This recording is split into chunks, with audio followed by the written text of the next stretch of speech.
विद्यार्थी इथे येऊन प्रत्येक गोष्टीचं शिक्षण घ्यायचे.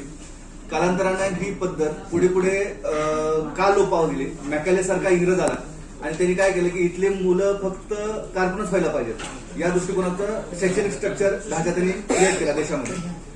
51-52 जनरल इलेक्शन झाले, त्याच्यानंतर काही शैक्षणिक आयोग पण आले, पण काही एज्युकेशनल मधले काही सिंडिकेट्स बसलेले की त्यांना ते शैक्षणिक आयोग त्यांचं इम्प्लिमेंटेशन होऊ द्यायचं नाही. एज्युकेशन पॉलिसी आले आणखीन पण इम्प्लिमेंटेशन आणखीन होत नाही.